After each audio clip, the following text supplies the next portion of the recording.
Hello, and welcome back to All Is Not Lost podcast. I'm your host, psychic medium Rianne Maldonado. Today, I'm really excited to have my son Sam in the podcast studio with me, and I hope you enjoy this episode. Spirit. Does it stay? Does it go? The fact is, spirit does survive death. Our loved ones are all around us. Love survives. Spirit survives. All is not lost. Welcome to the All Is Not Lost podcast. Here's your host, psychic and evidential medium, Rianne Maldonado. Sam, I know that you and I could talk for days Yeah. and days and days about all of the strange and unexpected experiences that we've had as living together for so long. I mean, being a single mom, living with you for so many years, we've just been through a lot together and we have a lot of material to pull from. And while you and I have talked about all the different topics that we think would be really interesting to share with listeners, I couldn't help but feel inspired by the mannequin incident the other day. So, for any listeners who haven't heard about what happened with the mannequin in our living room just last week, it might be helpful to go back and just listen to that quick video. I think it's only 9 minutes. But that made me think how interesting it would be for you and I to sit down and just kind of rehash over the years all the interesting things we've experienced that led up to even our haunted house in Spokane and anything else where the wind blows us. But I have never sat down with you like this, and I've really wanted to for so long. So I'm so grateful that we have the opportunity to do that today. So yeah, what do you think? Yeah, I think so. I mean, you referenced the incident recently with the mannequin, and it got me kind of thinking that we all come to different conclusions about, I don't know, how spirits work or how or what all these things are. And I think everybody kind of has their own perspective. But I really think it's kind of this timeline of events that we've gone through that's influenced my perception of it and your perception of it. And it's just been something unique to us. And each one has kind of shifted, I think, how I feel. Oh You my know, and, gosh, and yes. over 28 years of things happening. And because of that, I think it's important to kind of look at each individual thing within the context of the whole. I agree, because when what I was thinking as you were speaking was the evolution of how even I have felt and experienced spirit contact or things moving in the house has completely evolved over time Mhm. to where there were times I was scared, there were times I wasn't. And the reason that's important to note also is one of my followers on Facebook commented about the mannequin not being particularly spooky, that maybe it was just a hello from spirit. And I haven't had a chance to respond to her. But what I was thinking with that is I probably seem to other people less scared than like people on TV would be. I am Mhm. not scared. Was it spooky? The word I used, yeah, it was spooky Yeah. because it's a human head shape It's very different. looking at you. It's very different than lights going on and off, which I have experienced plenty of times, and we can get into that. Um, but had that happened to me 15 years ago, I might have Yeah. been terrified and burned down the house. So yes, the evolution is fun. So I talk a lot. I'd like to let you decide, where do you want to start this process, because you were a kid. I mean, here you are turning 28. Yeah. But like I said, you've lived with me, your mom, for all these years, and we've been through a lot of things and lived in a lot of houses. And I would like to know your perspective on some of this crazy stuff. So I think I definitely like to start with our Temecula house. Okay. But I'll say, and I think there's some other little things that have happened to us in our lives as children that we could discuss later if they come up. But Sure. I think that's the main one. I also want to say, I feel like I've always been the person to be interested in these things, though. You were Which is from a different. small kid. From the time I was little, I was just always fascinated. I remember you bought me that Barnes and Noble book that was about a paranormal investigating team in England. Oh yeah. And I got that when I was really little, and I read it cover to cover like 100 And I times, think on and I your still have bookshelf, you it. still have it. I've Yeah, seen I it. could show a picture. And you Um, were an X-Files aficionado X-Files from was a my young favorite show. age. Um, I watched like the UFO shows and all of those things, and I think it is kind of like the X-Files, which I wanted to believe. Like Yeah. Oh, I yeah. think I was Okay. just very interested, and I found all these things fascinating. And I think as we get into it later, this kind of idea that I think some of these things can be portrayed as just really scary, and they can't be like, Sure. but I think ultimately, even if it's scary, I've always wanted to know, and that's something I feel like I can't turn off, and it's just a perspective, you know. That's interesting to hear that perspective too, because as your mom in the same exact time frame, while I have always, and I've said this in other episodes, I always felt different. I always felt like a little bit on the outside Hmm. and that I was open to things. And I had strange occurrences happen to me that I didn't know were strange at the time. Um, During the time I was raising you, I was so busy being a single mom that I don't think I got to enjoy or be aware. But then things were happening They anyway certainly that were were. popping up and I was noticing. But having this opportunity to look back with you at all the events is going to be very different. I think so. Do you mind if I actually start with one quick story that we've never told that was mine? Yeah, please. Um, do you remember when I was in second grade and I went to Lake Havasu with my friend Chance? Yes. So we, during this trip, a friend of mine, when I was in second grade, his family were going to go to Lake Havasu, and they had like an old I was going RV, to say, this was the RV trip. and the RV, to me at the time, looked identical to Aunt Sandy's RV. It was still like a 1970s one. Like they Okay. didn't have a new one. It was like that. And we drove out there from California, so it took all day. We arrived just before midnight. It was like 11:50. We pull into this dark spot right on the edge of the lake. Oh, I already And have goosebumps. I thought it's interesting. I was excited to be there, and they say, let's just go put our feet in the water. Now, Oh, his family was really strange. they were the strangest family. Super nice, but Super, super weird. super weird.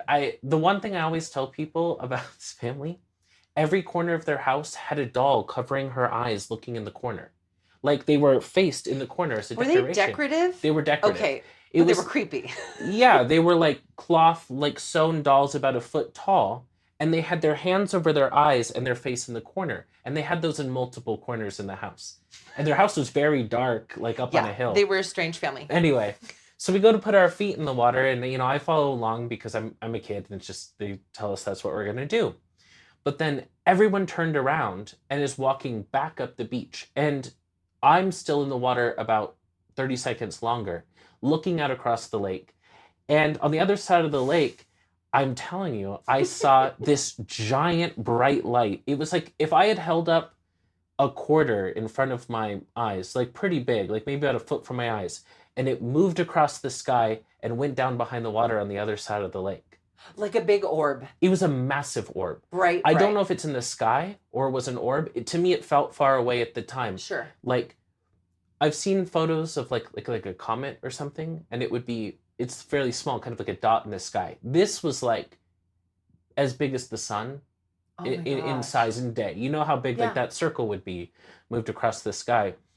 And then what's weird is I woke up the next day and I had a horrible stomach ache. Do you remember that? Yeah, that's when your stomach It problems was so started. I had the worst day of my life. I was in so much pain. And I know not that that meant anything, but I felt like It's stuck in seeing your brain. something weird. That was the first time I remember seeing something that really, really felt strange to me. Well, and you were so young, only in second grade, to be aware that it stuck with you all these years, Yeah. made an impression on you. This scene I never forgot because I thought there's just what could have been in the sky. It was like he was huge. Was it high up in the sky or lower towards the horizon of the lake?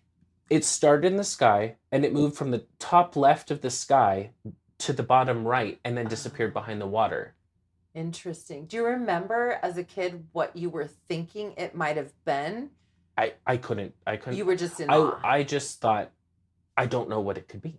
Interesting. That's all. And I just want to share because I think that was like the first experience I had where I was like, I absolutely to this day know I saw it.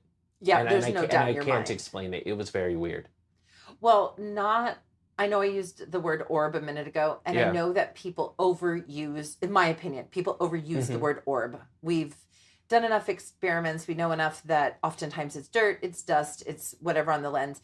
Um, however, we're going to get a little off track. It's And that's okay. going to happen Yeah, it'll because be we have so perfectly much to talk fine.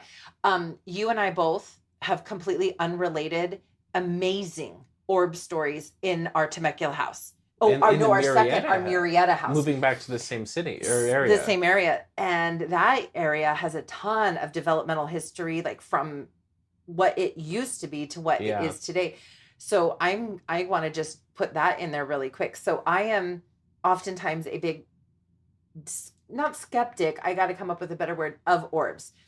Because when I'm watching shows or hearing people Hmm. talk about it, I can see where it very easily could be a dirty lens or a piece of debris or dust. Yeah. But no one will ever convince me that this particular time, as with I'm sure other people have their ones that Yeah. they're adamant about, this particular time, I know without a shadow of a doubt what I saw. We were in our Murrieta house, so that was after Temecula, many, many years later. So this had to be 2015. Yeah, so it's Because 2015 to okay, we just left 2016. Spokane. Okay. So there I was nursing Willa for bedtime. And I'm sitting in the chair and I'm looking at her closet. And what I remember about this house is we did not have a lot of stuff out. It was a humongous rental house, and there wasn't there wasn't time or reason to really like decorate or unpack everything. We just never stayed in the house that long. And so I remember specifically that her room was very empty. She had a crib, she had a little dresser, and the chair I was Yeah. nursing her in. The closet was open, and there was one of those little Rubbermaid containers that has like 3 drawers, and you could see through them. It was clear. So I knew her little cloth diapers and things were in there. And there I am nursing her, and I had no cell phone in the room because I was present. And the sun is setting, it's getting dark in the room. And I look in her closet because that's just where my eyes were trained. And no joke, there was a bright blue, the most beautiful blue orb, but it was bigger than a softball. And it was hovering in front of that Rubbermaid container. And it was there near the ground, so big. And I'm staring at it, and I can't move because I'm nursing the baby and she's falling asleep. I can't take a picture because I didn't have a phone, but I am racking my brain the whole time. There's got to be a light up toy. There's got to be something. I'm going to go search over there the minute I lay her down. But Hmm. everything I can see is there's nothing in that closet. There's nothing in this room. There's no way light is shining in there. But there is this humongous orb. And it was there so long, it had to have been at least a full minute because it Oh, it just that's a didn't go long away. time. It had to be 45 seconds to a minute. And I felt trapped, not in a bad way, but like there I was holding the baby. So I'm not going to like get up and go check it out. But it was enough time for me to keep running through my brain. What else could this be? So later, I did check the closet. There were no toys, there were no light up toys, there was nothing. I even looked at the angle of the sun from the window, trying to figure it out. But for it to be the size bigger than a softball, and nothing in that room, I'll never to this day know what it was, but it Hmm. definitely was something. And that house, that was the first house we lived in after the haunted house in Spokane. And I was still very raw Yeah. and scared of everything. I was just like nervous to be alone in that house, nervous to be in our room, and the house had nothing to do with it. But I brought all this fear with me because I still didn't understand what I was doing.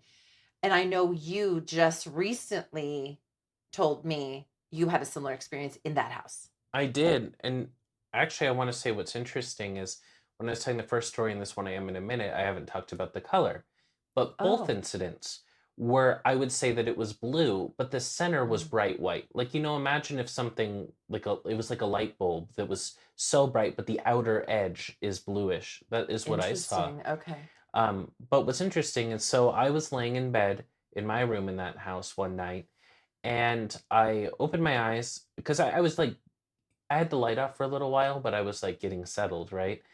And I saw an orb appear on the left side of the room near the door, move across the room to right in front of me, move a little closer to me, and then vanish. Wow. And it was the same size. I would say it was bright white with a bluish kind of tint on the ends. Okay. Um, But what I say was really interesting seeing this orb compared with when they talk about orbs in video, which just kind of they look like they could be a dust mote or Yeah, they're something. tiny. This orb was so bright that when it disappeared, I closed my eyes for a second and like blinked, and I could see the Yeah. bleaching of the cones Yeah. as if I had looked at a light bulb. Okay. And to me, that made me really feel like, well, then I had to see a real light. My eyes and my brain interpreted that there was such a bright light, it left an impression Yeah. on my eyes. Interesting. So if this was just maybe something I conjured up in my mind, I didn't think that that would happen. Um, That's a good point. And let me just, for our listeners who want to look up bleaching of the cones or bleaching your cones, when you do say look towards the sun or a bright light, and then you close your eyes and you still see that impression, that you have rods and cones in your eyes. And the way in which your eyes interpret that information is it's called bleaching the cones. So if you want to research that to know what we're talking about, you absolutely can. But that's a good point. I hadn't thought of that. That's a Yeah. way to test yourself of what you actually saw. I think so. Because if you, like you said, if you conjured it, imagined it, if it was a piece of dust, when you close your eyes, you're not going to have an impression left. So So I also interesting. though will say in my story at Lake Havasu, that didn't happen. I do think the object felt far off in the distance, and I remembered one detail is the layout of the lake isn't like the Great Lakes where there's just a horizon of water. There's like, it meanders, and then you'll see like hills in the over the horizon, right? Okay. Like, the way that there would just be like land or mountain or something, and it went in front of one hill and behind another. Oh. So, if you're Oh. overlaying them on the horizon, it went between two objects. So it had a point in space. Okay. So that felt, do you think that was more like an object? I think it had to have been. And I guess I'm comparing while that they had the same color, I think that it was a different experience than seeing the orb in the house for Makes that sense. reason. Okay. And the intensity of the light in my room was so close to my eyes that it left an impression. And then it came towards you, It did. and mine in the same house hovered. It knew it let's say it has sentience, hmm knew I was looking and stayed. Yours moved towards you. So it'd be interesting to really sit and think, and maybe it'll come to us about what or who might have been visiting us at that time, especially hmm after such a traumatic time in our lives. I do think it's one, to me, that house felt very mundane. Hmm. And to an extent, at the time, I was surprised. I didn't really think, I wasn't in the mindset that there was anything going on. So it just kind of felt like, well, that was very strange, but I don't know. No, and let me say this because I'm going to ask you. It didn't feel scary to me. No, not at Not all. one bit. I felt I very was more comforted. perplexed. At the end, I was Hmm. like, wow, that was very strange. Interesting, strange, but I not at one point did I at all feel scared, which No, was interesting having come from such a coming from scary recently. So that was not at all scary. It was just very Yeah, I think fascinating. that's a good point.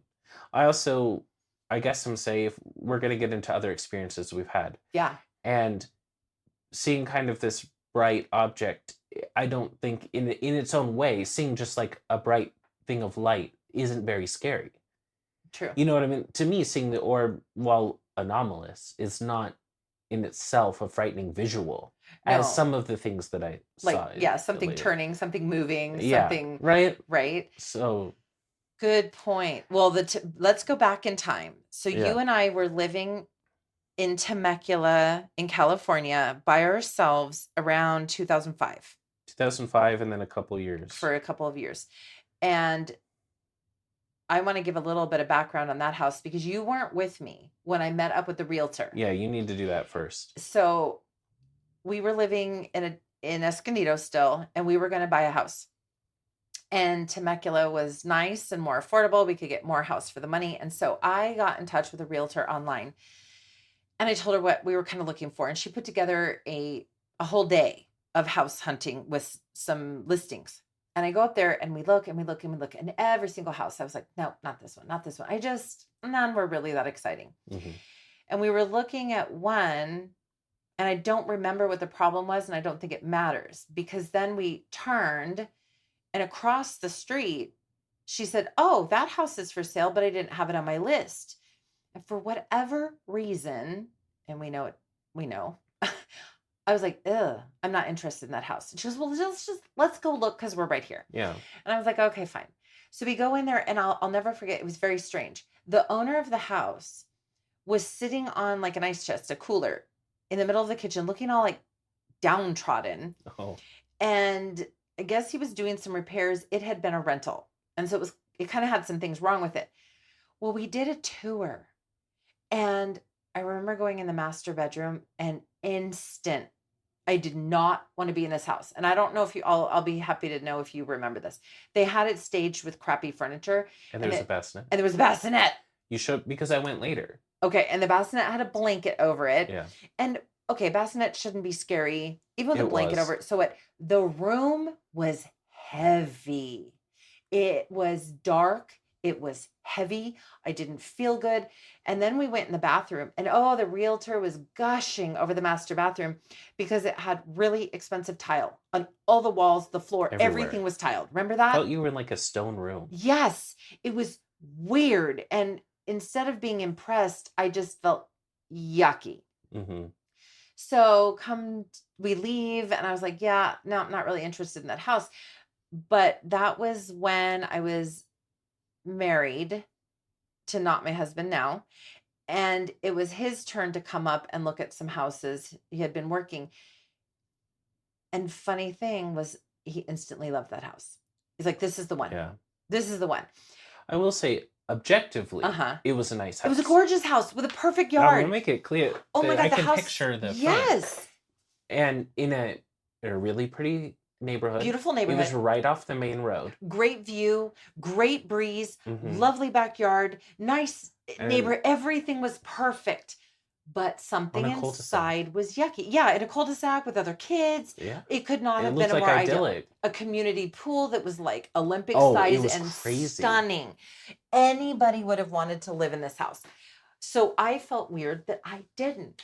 But of course, he wanted that house. So we buy the house, and yeah, icky. Right away, stuff was happening. This is the one where I really believe my grandpa was there. My Mhm. grandpa Sam, that you're named after, he had been an electrician in life.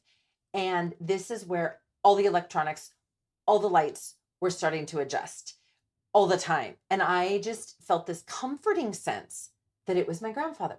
And I think because the marriage was so bad and short-lived, and thankfully, and all that, I felt my grandpa was there taking care of me. And you know that.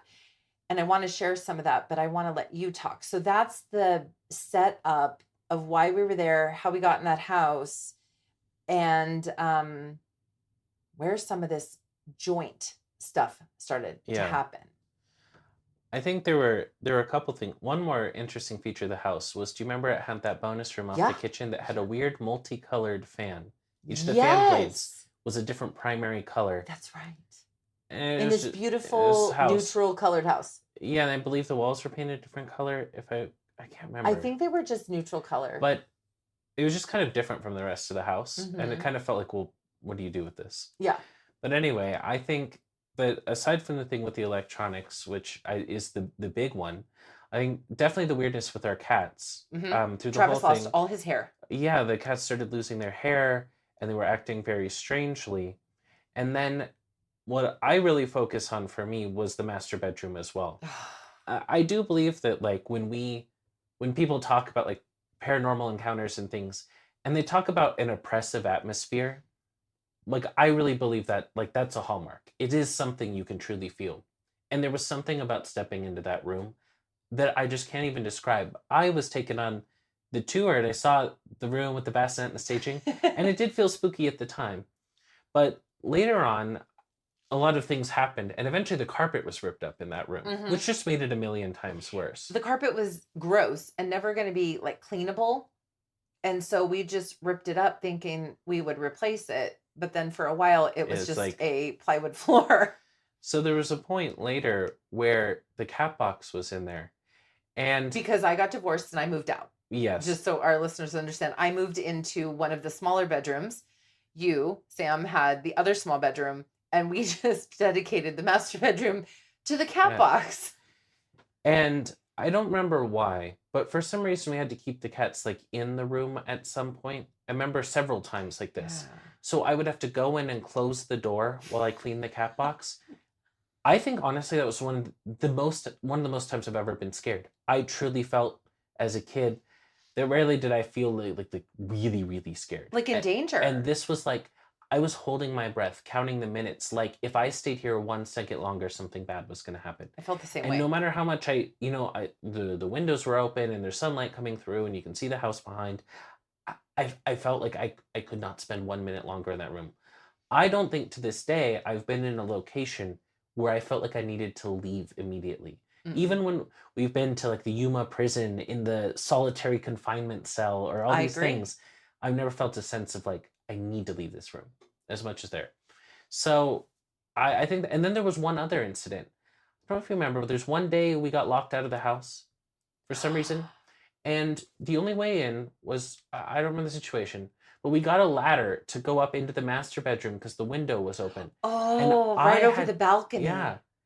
And going into the house to unlock the door, starting in the master bedroom, I was me. Scary. I thought there's no way I'm going to make it out alive. Like that's how I felt. Like, maybe not that thought in my Oh, head, but like the yeah. fear I felt Yeah. was that if I had to go through the window, get to the master bedroom door, open it, go downstairs and unlock the thing before like any adults were there with me was so scary. But on the other hand, I do want to say I had a lot of great memories in that house in Yeah. other areas. I I had a lot of fun things I did. It was a really happy time in my life. I remember I was in fourth grade. I was Yeah. playing games on the computer that I liked. I We was were watching watching shows Netflix that all I the time liked. back when you ordered The DVDs in the DVDs. mail. Honestly, I think I had some super fun times. So I think the point I'm trying to make is that the master bedroom is something different. It's not like this whole house just True. made me feel spooky or something. I had a great time, but I just didn't want to be in there. I enjoyed the house as well. Once the marriage was over and it Yeah. was just us, I did have a good routine there. I loved my office upstairs that was in that little extra loft area. Yeah, the laughter is We very had great. friends over. It was very nice. The yard was nice. Everything was nice. That room was just awful. And I don't know if you remember, but a lot of the stuff that I thought my grandpa was doing stopped the minute I filed for divorce. Because interesting, it actually started right when we moved in. I Hmm. remember one of the first incidents was within Minutes, days. days, There were yes. still boxes in the living room when it happened. So I remember right away, our refrigerator died on like move-in day. Mhm. Literally, we had to get a new fridge on the day we were moving in. And that was like, okay, well, random, weird, whatever. But then I remember so vividly, and these are the stories I like to tell people, remember so vividly that I would like clean everything up downstairs and I would turn off all the lights and I would be heading up for bed and I'd get to the first landing and all the lights would come on Yeah. downstairs. And I was like, what the heck? I'd come back down, turn the switches off. Strange things like that would happen. So much so that I called grandpa. I I called remember my this dad and I was night. like, Dad, you were not going to believe this. And he's like, there's an explanation for everything. And I said, no, you've got to come over and see this for Yeah. yourself. So grandpa came up. I remember. And there we are. We locked up everything downstairs. We turned off all the lights. We start walking up. Boom. All the kitchen lights And come on. I remember that. And I actually remember I was behind you guys walking the stairs, and I remember Grandpa turning around Do you? to I just see his face turning around when they turned on.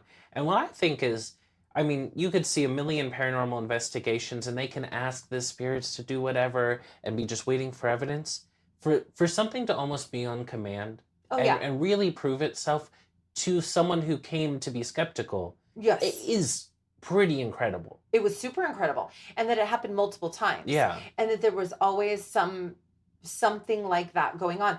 And the favorite one, I don't remember if you were at your dad's or if you were upstairs in bed, but the one that I am so shocked about. So I like to tell the story that in the old days, I'm doing air quotes, in the old days, when we would have to watch TV through a stereo Mhm. so you could listen to it on the better speakers. We had the stereo downstairs, and obviously it would have CD, radio, Radio. stereo, the different choices, and you would push the button. Well, it was hooked up to stereo because grandma and grandpa came up and we watched a movie together and we watched it through stereo. The movie was over late at night, probably close to 11. We walk my parents out, say goodbye to them, come back in. We're locking up and we go to walk up the stairs and the CD player comes on blasting AC/DC's Hell's Bells. I do remember. Oh my God. So blasting it. So how did it get from 2 points here? How did it get from stereo to CD? And also my grandfather, the one we've been talking about named Sam, when I was a little girl, he's grouchy. He'd walk around the house, Hell's Bells, Hell's Bells. That was his saying. So that night, why did it play of all songs, Hell's Bells? And how did it switch from stereo to CD on its own? And then I would argue, I mean, you'd have to look up the album, but like, was it the first song or did it select a specific track? Oh, It's that'd too be many fun to look that up. steps. I actually remember going to school and telling my friends about this Really? thing that happened because it was crazy. Oh my God. It's just so shocking. And why I say that too is what we mentioned earlier. The minute he moved out and we filed for divorce, all of it stopped. It Yeah. all stopped.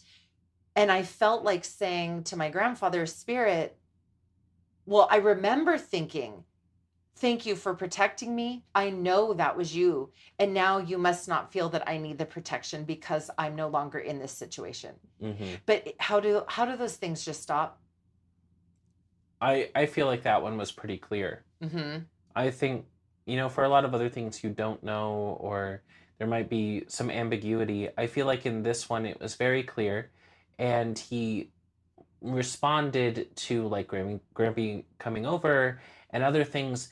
It just felt like it was very targeted. Very targeted, specific. very specific to the In a way that I've situation. never seen again. No.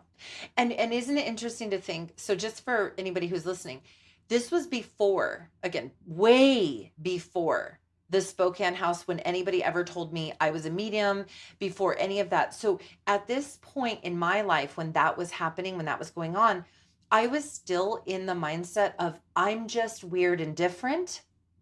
This is normal stuff for me. I'm okay with spirit. I'm okay with death. I had been there when my grandfather died. I'd been there when my grandmother died. So I just thought I was this weirdo who was okay with death and dying and that I wasn't freaked out that my grandfather was visiting me. This was kind of normal to me.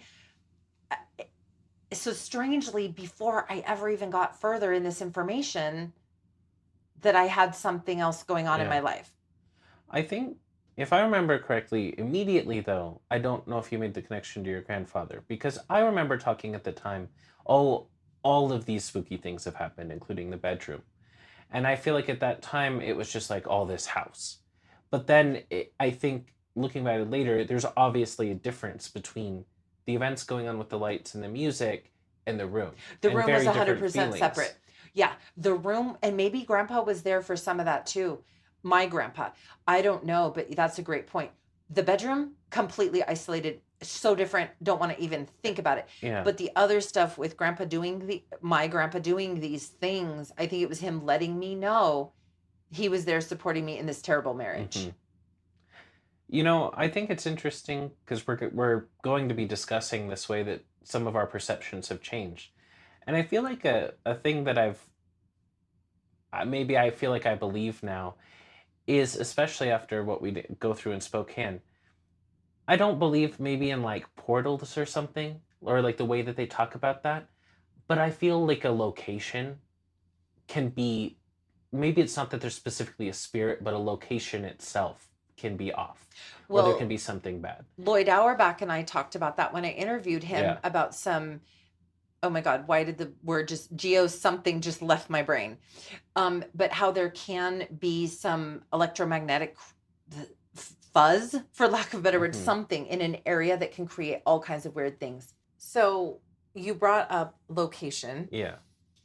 What do you think? Are you thinking about still that Temecula house, the bedroom, or So, where were you going with that? Well, because the bedroom to me is really interesting because if, sometimes I think we lack the vocabulary for talking about spiritual things. Again, for even a lack of a better word for that, I don't think English has a lot of Mm. variations. So sometimes it can be difficult to describe what you're saying. But I feel that if we're saying that the specific point on, of land is cursed, for lack of a better word, or has some Right. dark feeling to it, it's weird to me that I would think that that would be like the ground itself or a specific area. But this room is on the second floor. Mm. It's isolated like a 3D space in the air in a way. Like if you take away the house, right? There was something about crossing the threshold from the hall into that room, crossing the store, this instant change. And later in Spokane, I really want to discuss this region outside of the house that Sure. had a similar feeling to me. And I guess maybe I'm not going somewhere specific with it, but just this idea of that even in a man-made structure, separated from the earth itself, there could just be a space that's A off that I think pocket. has a negative energy. And I don't like to often ascribe things to be bad or evil or negative. I try to just look at things kind of neutrally. But I do think that that room was one place where I felt it felt negative. It felt oppressive very clearly. So I like the theory of this pocket in space. It's interesting. I hadn't thought of that before. In this particular case, though, what about the people who maybe lived there before us? Maybe they And had maybe, fought a lot. Maybe there was some abuse. Maybe there was something like that. And it just was hidden in that room. That's usually what people chalk it up to is residual energy from a bad hmm, situation, repeating and repeating and repeating. So for those listeners out there that might be like, oh, well, maybe it was residual energy from, a bad marriage or somebody's baby passed away or something horrible. yeah, But I don't know because you're right. I don't like the word evil. And I've said that in my it's podcast before, but that room, that room felt, if there awful. was It felt something, like a dungeon. it did, it felt, like I said, every moment felt unsafe. It did. It felt like okay, not to be dramatic, but to be dramatic. It literally felt like somebody could have absolutely been murdered in that I bathroom. I personally feel like every moment in there, I felt like someone was going to come murder me. And That maybe is that so sounds silly weird. or from my perspective as a kid, but I'm genuinely I saying agree. I have never felt that way anywhere Me else. neither. It felt like someone would spontaneously materialize and that would be the end of me. Oh my God, that's so scary. And it was maybe okay. I could see that this particular thing it evoked within me was like a sense of like being chased or like this Mm, idea of you were like in a hurry. I'm in a hurry, and if I don't leave fast enough, I'm in I am danger. in danger. And maybe that is this residual experience. But I also I'm bringing this up because when we get to the other area, Yeah, I feel like there's a difference between human actions maybe creating residual energy and maybe a place itself that's something beyond totally. action. It's good to bring up both And because so it's I'm laying the different. groundwork here. Yeah, and it's a different vibe, and other people may have the same experiences. So after Temecula House, we did a lot of moving, and I don't think that there were a lot of I don't opportunities really because feel. we moved down with your grandma and grandpa for a little while. We had our first house in here in Arizona. Then we moved to Hmm. Idaho. So we had two houses in Idaho, and I don't think there were any occurrences. No, one thing I want to maybe back up a little and say Yeah, is at least I feel like in Tucson, Arizona, I feel like a lot of the homes and things, it doesn't feel like as active it doesn't. in a supernatural Mm-mm. sense as I've maybe felt in somewhere like Idaho or Washington.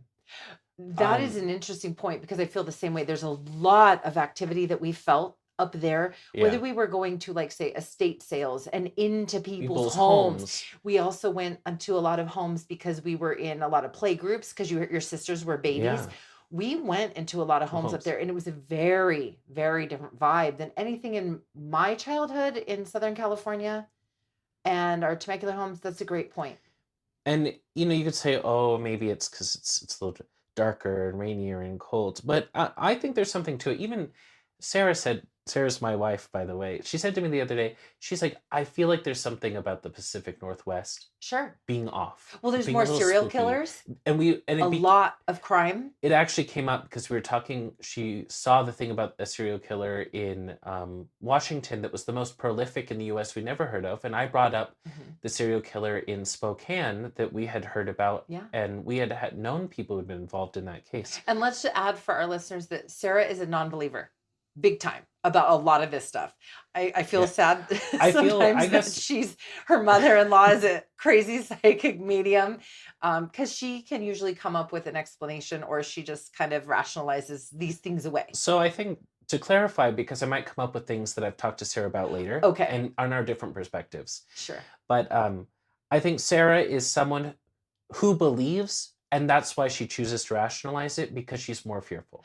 Okay, And she's so one of the fearful for types. her, Okay.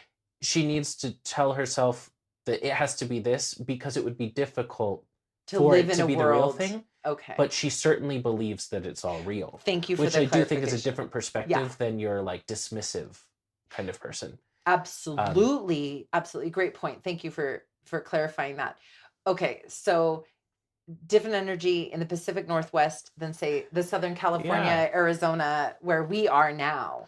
I sometimes think that while, maybe you can talk about the days of the Wild West or, California is a really old state, but in a way they're also newer than Mhm. compared to, say, the East Coast, Sure. which has a lot more history. I think we're people who have grown up in the Western United States, and I think that really colors our personality and the way we view things. Mhm. It's its own specific culture, and I think there's something about being in the Southwest that's very maybe focused on the now and the new, where I think the Pacific Northwest also feels like it has this older kind It of does feel like, older and the way the and more communities work, native. people have lived there a long time for Mhm. many generations. They're very established.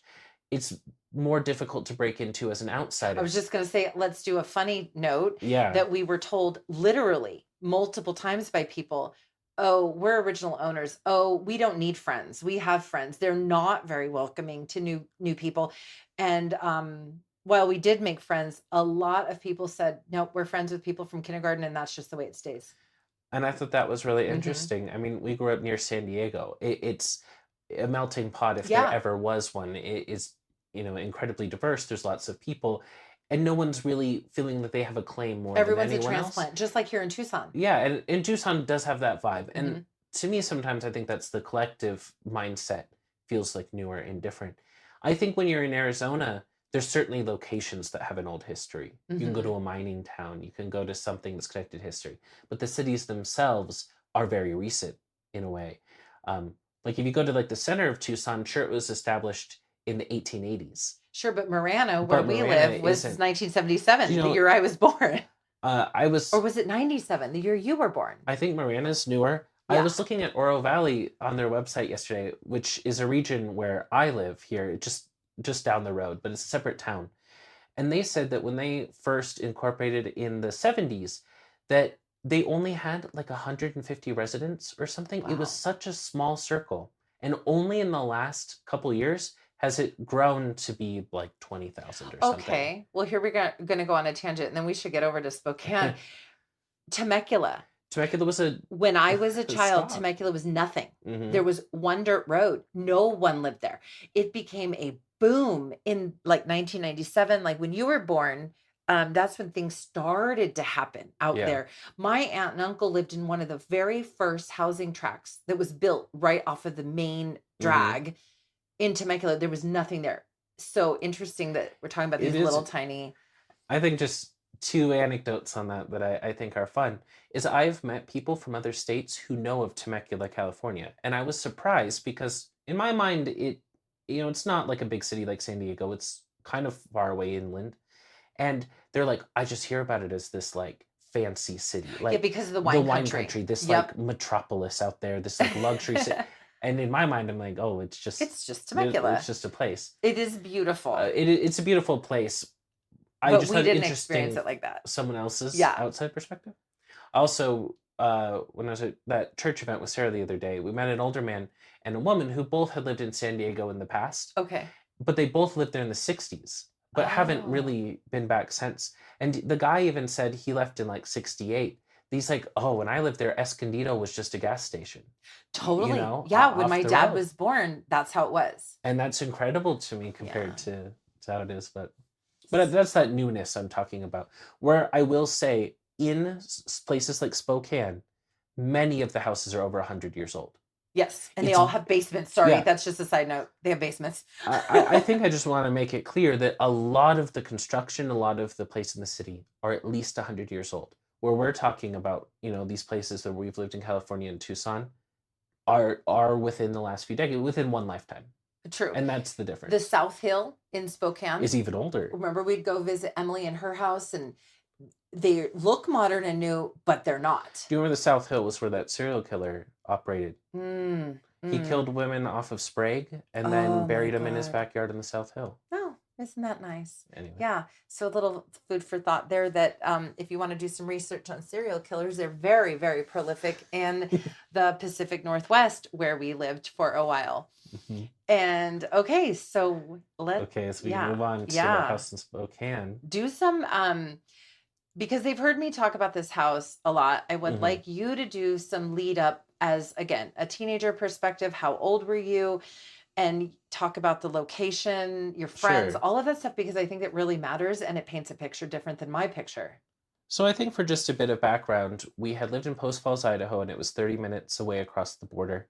And was in my sophomore year of high school. I still hadn't finished. There was still a little bit of school left when we decided to move to Spokane. And I know I was really disappointed at the time because I had made many friends in Idaho. I was on the cross country team. I did a lot of activities in school, and so I was a bit disappointed. But to be honest, when I saw the house in Spokane, while I was bummed, it was gorgeous. I don't think I've lived in a house since that objectively I think was as incredible as this house. It was located up on this hill, so far up that it overlooked the whole city if you walked down the street a little and looked between the other houses. I remember just one scene, like I could look out my bedroom window in the winter and it didn't have street lights, it had street lamps Oh, like a so movie. And there's beautiful. just this gentle blanket of snow falling on the road and these street lamps. It was beautiful. And then I think my favorite thing, and not that this is not uncommon there, but I like the split level houses. So there's like a Yeah. basement, there's a living room, but then the kitchen's on another level with another living room, and houses Bedrooms bedrooms were upstairs. upstairs. And in a way I felt like it felt cozy and there was a lot of different space to do different things and spend your time differently, which was nice in the winter months. Yeah. So Beautiful I yard, did beautiful deck. Oh, the art, and it did have a deck on the back Huge where you yards. barbecue. Mhm. Well, I had to mow the huge yard, so to some extent, that's difficult, and a decorative cherry tree out front. Yeah. That was really nice. So, I remember even having friends come over in high school, and they said, "We looked up your house. It's like $1 million house." And we were just We were renting, renting, and so it it didn't wasn't matter. like Yeah. the price even reflected that. But You had so much fun in that. I loved that all your high school friends would come over. You'd have your game night. I loved buying snacks for you guys, yeah, and your sisters would pop their heads into your game nights. And it just really, that side of it was so fun and family oriented because as a mom, that is what I had always wanted. I wanted the house where all the kids wanted to come, yeah. where my kids would be safe and their friends would be having fun at our house. And I So, think we really got to have that. And I think that's like we were saying with the Temecula house. There are good times and there are mhm. many good memories, and these things are kind of, in a way, independent because you are living a life there. I will And say the Spokane house 100% different from the Temecula house in that I didn't feel in danger in the Temecula house except that bedroom. In Spokane, once that stuff started happening and dad left, uh it did. it was all bad. What I All bad. But yeah, leading up to it matters. I think what I want to say too, though, and things are only clear in retrospect Yeah, because hindsight. what I feel is that when the stuff started happening, a lot of other things became clear. A lot of things that Sure. had been written off or felt like, okay, that was strange, whatever. And so I think that lended itself to, ooh, maybe I feel like this is spooky or I'm having this feeling, but I'm going to write it off and continue with my life. It's only when it came to Came to a head. a head that then it all becomes clear. And looking back, you can kind of say, oh, well, the whole time it was like It was this. trying to get our attention this whole time. But we weren't aware at the time. And so that's kind of how we could continue on as we did. So it's hard because I think that when we talk about this story, we have different like specific events that stick out to us. And you've Sure. talked about this. But there are some incidents that I had. And so because you've covered some of it, one thing I wanted to start with was that dream I had that I say is Oh, I the was thinking most about that. Yeah. the most visceral experience I've ever had in a dream. So give the layout of where And you slept though. I Because will. it was very different. But I think that's a great example. So this was a personal experience of mine, and I also think that sometimes when telling the story, I leave it out because a dream feels very subjective. But a lot of people who believe in this stuff and who are listening, a lot of people know the power of dreams. Sure, some dreams are random and our brain is just working things out. Other times, our dreams are trying to communicate with us. So I guess think it I'm just matters in giving this it. case. So I'm sharing it here. That's Perfect. the big point. So anyway, I had a bedroom in the basement of the house. To some extent, that was fun because there was also a downstairs living room where I had friends over and I had And a its fun own time. separate entrance, so it wasn't like Yeah. a dungeon. This No. was an actual like living space. So from the main living room upstairs, you'd walk down the stairs. To your right was just an opening to a living room. And that living room had a window on the back wall, and then it also had a door that led out to the backyard because the house was built on a hill. So the back of the house was exposed, but the front side was underground. And the door also had a window. So it was nice and Yeah. bright. It was an actual living area that could have been rented out as a separate living area with a bedroom Yeah. and a creepy furnace room. So that's what you get to. When you're at the bottom of the stairs, you could turn right and you could look into the living room, and left of you was a door. And this was the furnace room, which was just kind of an unfinished storage area. It just looked very spooky. It felt spooky. To some extent, I'm just like, it would look spooky to anyone. Sure. And we kept some junk in there and I just didn't open it. Right. We just don't go there. I feel, and then if you went straight ahead of the stairs, going so the same direction was my bedroom, and my bedroom was really nice. And while it was in the basement, there was a window on the back that was at ground level. So if I looked out the window, I would see Our yard at the base. And it was kind of behind a bush and under a tree, Yeah. and I could look out on the street. But I often kept the window covered. So with that layout in mind, one night I had fallen asleep and I had this dream. And in my dream, I was upstairs in the living room and we were having a party. And my grandparents were there and family friends were there. And I remember it feeling like wonderful upstairs because we experienced like long winters in this house and they were sometimes difficult. In this, the sliding glass doors were open and a breeze was wafting through the house. Oh. We actually had curtains on the windows, and in my dream, they were clearly blowing in this breeze. And there were people standing around in small groups with drinks, talking, having a great time. Well, I felt this like imperative in my dream. I thought, I need to go write a letter, which is really weird. Oh my God, I don't remember this. Because This is fun to hear again. To be honest, I mean, like with my age, I'm rarely writing letters. But I thought I have to write a letter. And so I need to get an envelope. A very strange development. Well, downstairs in that living room, we had a kind of filing cabinet. We did. And it just stored random pieces of paper, junk things that we had saved. And I knew in my head there were envelopes down there. So I kind of said, oh, I'll just be 1 second to everyone upstairs. And I walked down. And it's like the vibe changed. It's like the party wasn't there anymore. Weird. All of a sudden, it's dark in these stairs down. So it grows incredibly silent. Because also upstairs to the party, there's people talking. Yeah. I mean, like dead silent. I walk down, and as I get to the final step, I just turn my head to turn into this living room, and I see the door. The door that went out to the backyard was ajar just a little bit, like maybe open an inch. Ugh. But the thing was, there's a window in the top of the door. And through that window, I saw two bright, glowing yellow eyes. Like, it felt like right after the sun sets when it's still a little light outside, but like it's dark near the ground. It was like that time of day. and it had also been bright and sunny upstairs. So it's like time had almost passed. And I see these eyes and I freeze. And as my brain kind of adjusts to the lower light, I see it's this giant wolf outside. I don't know. Some people are kind of like into wolves or dogs. Mm-hmm. I've never cared about that my whole life. I've never thought about any of these things. Weirdly, wolves are a thing in the Pacific Northwest. They are. Okay, so we should not But forget that. I guess there can be some things that are in your conscious awareness more. Yeah. And that shouldn't be for it you. was weird for me. I'll say it's something I've never thought about in my life. And this giant wolf is there, and he's fixing me with this stare. And I've been around animals my whole life. We've had cats and dogs and things. Animals will sometimes get a look at you where like it feels like whoever moves first, they're gonna move. Like they're gonna attack you. I've seen this before.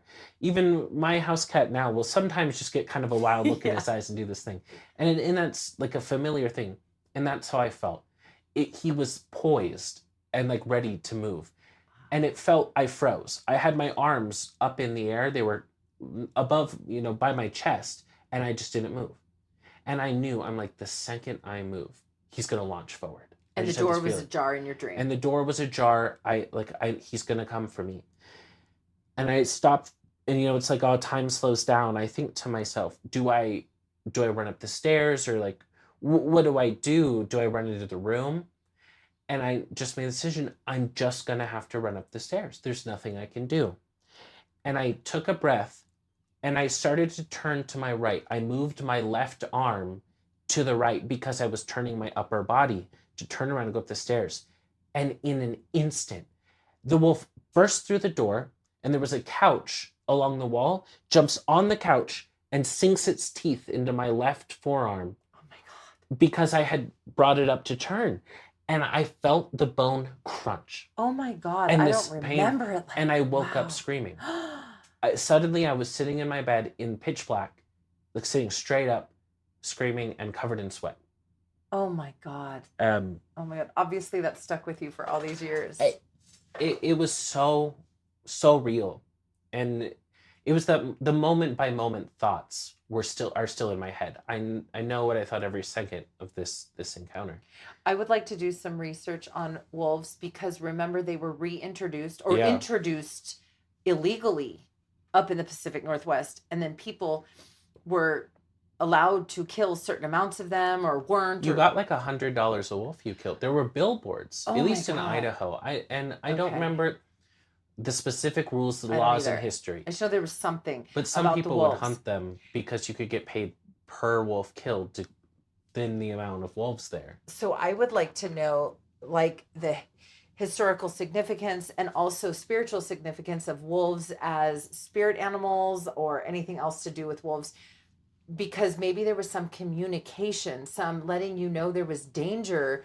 I'd just really like to know the significance of wolves coming to you in a dream. So real. So real. So real.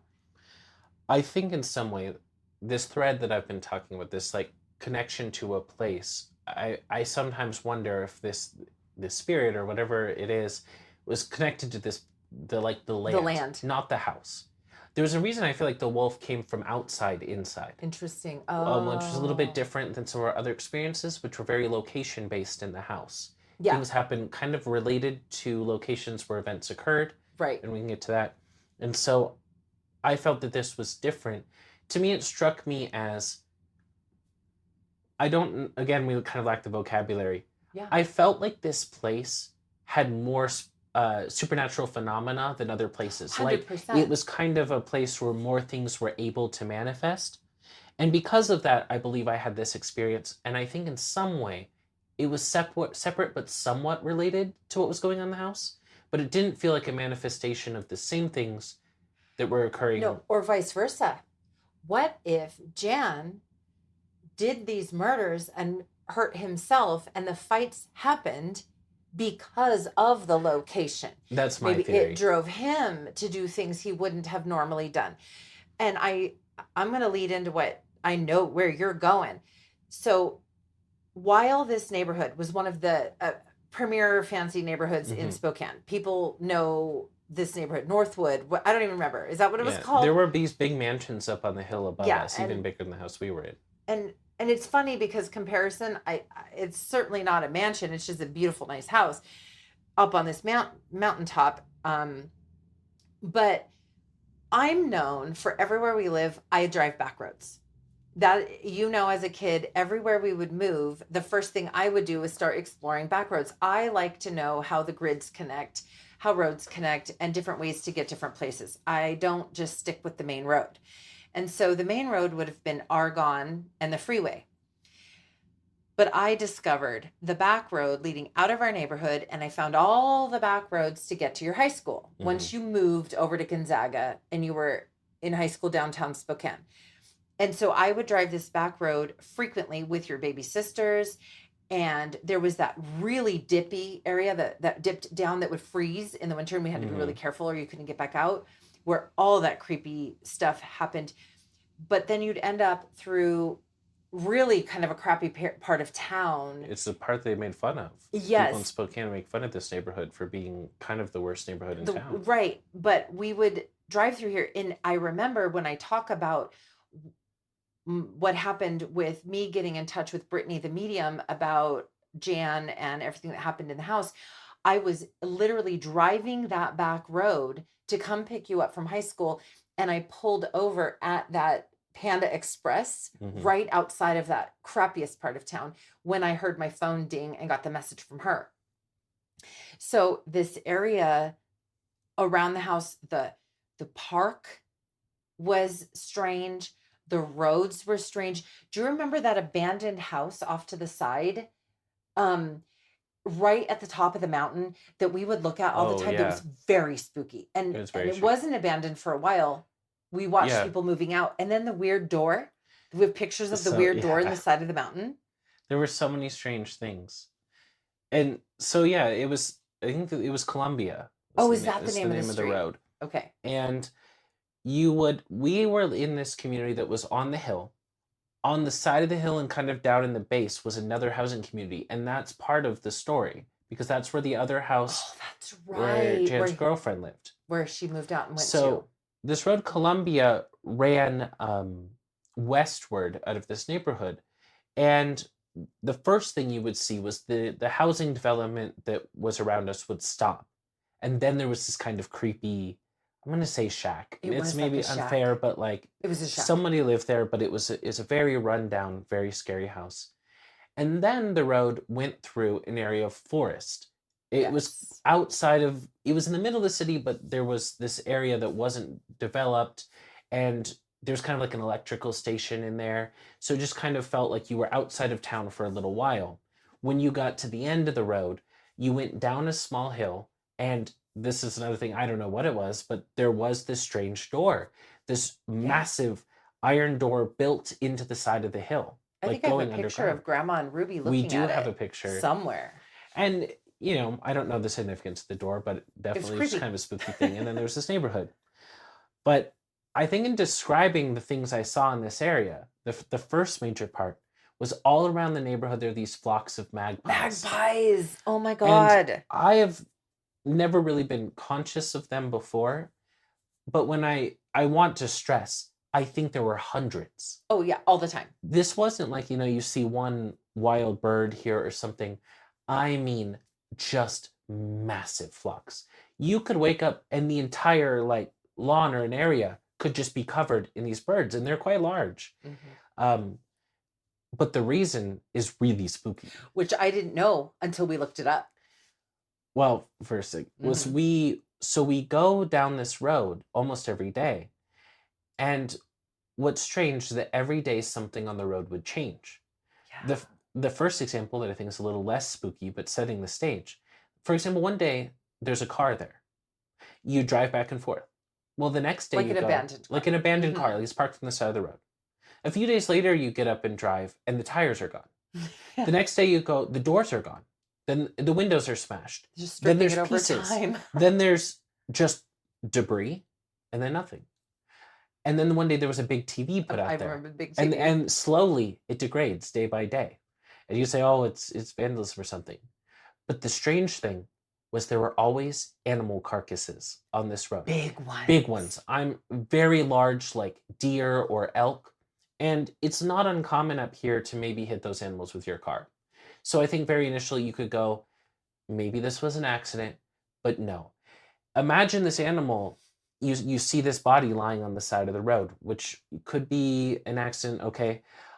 But then the next day, I'll say different parts of its body were strewn about different areas. The animals are The- dragging it about. there would be a head here, you'd see a rib cage over there, you'd see something else, And the thousands of magpies. and the magpies would just be feasting on.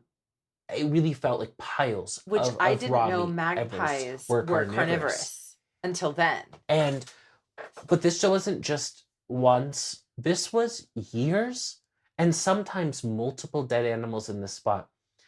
And while you could say, "Oh, these animals just ended up here. We don't know how, and they're being strewn about by animals," I felt like sometimes I don't know if it was animals. They were torn It apart was too and moved much. around. Yeah. There were like pieces of bone and flesh moved around in very strange ways, and every day completely different configurations.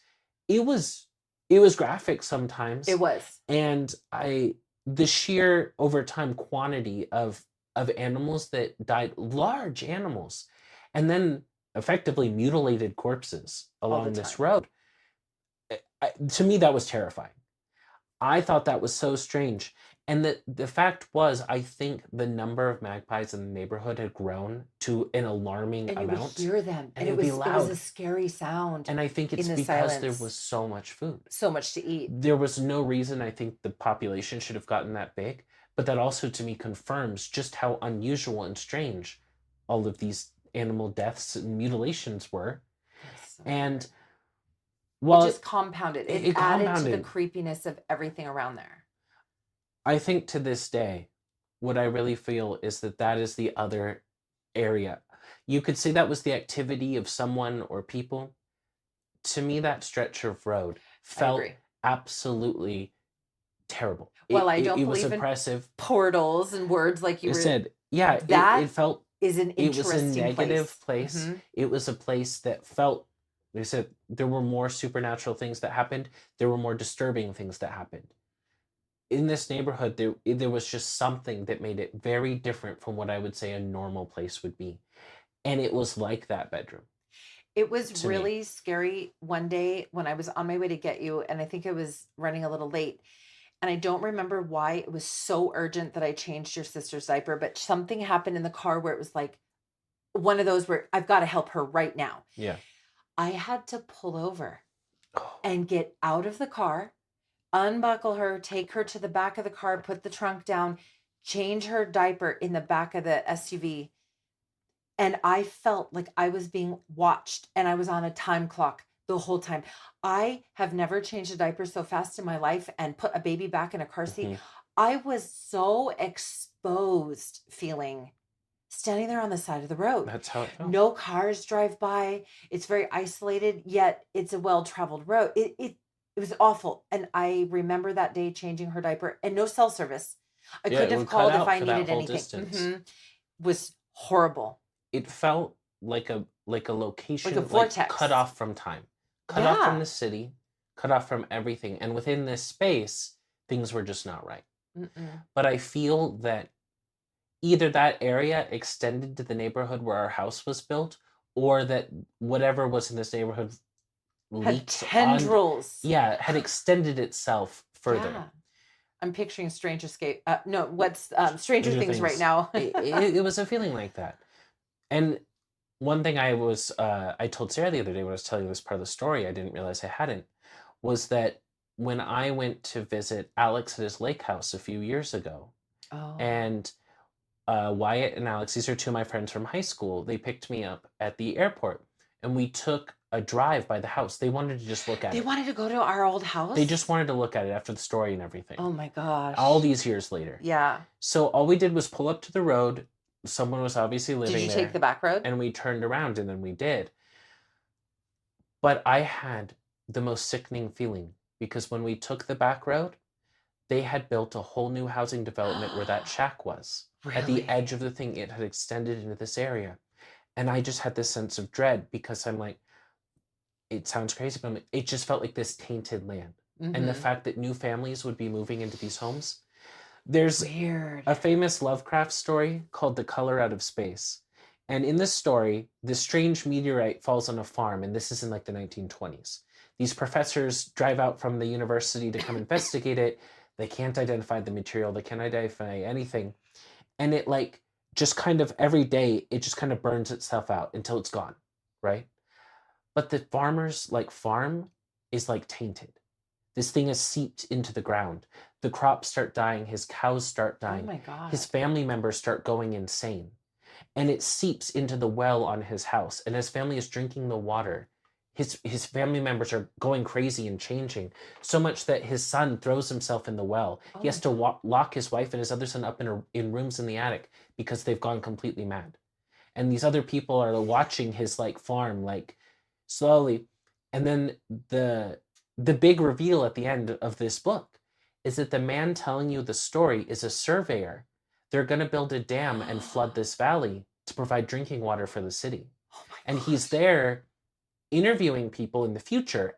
And he's met a man who was best friends with the guy whose farm, and he's listening to the story. And he's like, I guess I'll be never drinking this city water. Like, and I got goosebumps right now. Too. But this is a favorite story of mine, but I feel like it really reflects what I felt. This idea that they're going to, things are always expanding, Yeah. always building, and they're going to move on to this location that has this something that's running not underneath right. it. And people are going to be living there in their experiences. And anyway, Oh, I guess I didn't realize you guys drove back there. I look at it sometimes online, like Google pictures, Yeah. and it's just a house. It's literally just a house, but it was a life-changing experience for us. So we've done a lot of background. I think we should, and you know what? I got to make a note because I'm going to make a little note here for one of our listeners, Gloria. I want to make sure that I get back to this. We need to do another episode where we talk about what happened with the undercover FBI and you guys staying in that cabin. So we need to make a side note of that. Incredible. We got to do that Sure. story. Yeah. So that's for Gloria. I'm going to make a note and I'm going to come back to that. But so if you have not listened to one of my very first episodes about trauma and awakening spiritual gifts, you have to go back and listen to it because everything that Sam and I are talking about today starts there with this house we lived in Spokane. And I don't want to give away too much details, but you're going to get it all. Like this will be all spoilers. So you should listen to that one. And the follow-up to that one is when I interview a medium named Brittany, who came into that house at that time and helped me with some of the stuff going on there. And I interviewed her 7 years after it happened. And it was great to get her perspective. But this is the first time we're going to get Sam's perspective. But go back and listen to those if you haven't. We'll be here when you get back. All right. This is something off the record. Yeah. Because we took a little break. I don't know if it's something you'd ever want to like speak about on your podcast. Well, okay. But I thought it's strange when we talk about the master bedroom that the whole thing with Dan ended in violence. And this kind of the incident with Jan at this house. In this kind of place and a kind of like a violent man and someone it kind of bringing someone snapping and doing something just insane. And again, it's like, yeah, I'm like, on one hand, I'm like, what Dan did is inexcusable. So I never want to like attribute it. But I guess I'm saying it feels weird. It almost feels like The Shining in some way. Yeah. But like this person maybe already had the potential. Right. But it's also, this is in this weird place, all these things, and then they snap and become violent, murderous even, like Jan was. And I mean, Dan certainly made me feel that way that night. Oh my God, I thought he was going to kill us. I thought I was going to die. Honestly, when you talk about humans being scarier, that was the scariest night of my life. Well, you can do a little side note of that. The only bad thing that might come of that is somebody like Lloyd Auerbach would say maybe I'm attracting it. But not now. But also I'm like, But Jan's thing was before you were there. That's true. Oh, And that's true. But I was attracted to the house, but it led to my I know. gifts. Yeah, but But that's a good point.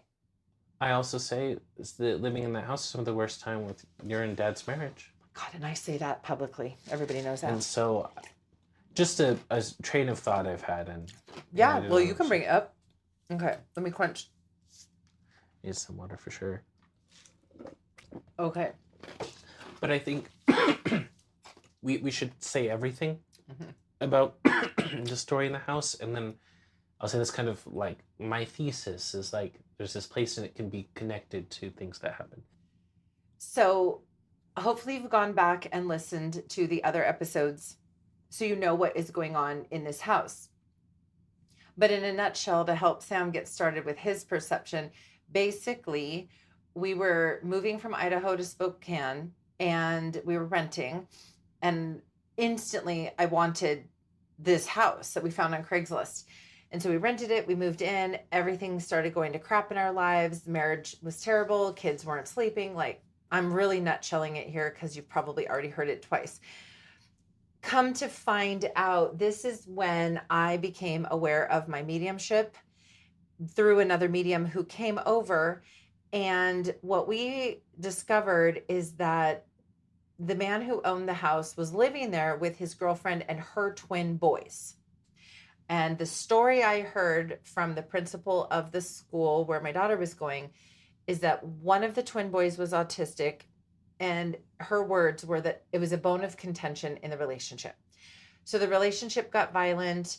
The woman and her boys moved out and moved down the road. And when Sam was talking about this neighborhood that you had to go through that was related, she went and lived just down the road with her boys.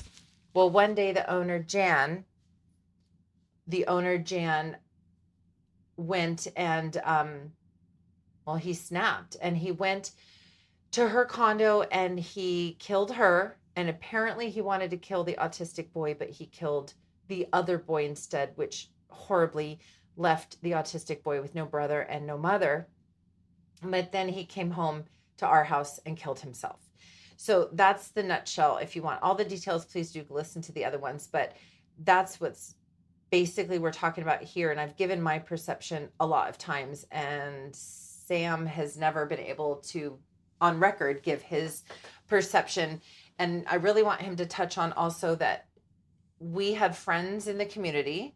He went to a Catholic high school. His friends were friends with a priest in town that was a pretty well-known priest. He's going to talk about this. And apparently other people knew about our house. And when I called asking for help, nobody would help us. So Sam's got some perspective on this. So start wherever you want. I don't know if you want to start the night we found out when I came to pick you up from school, or if you want to start with other creepy details, you take it.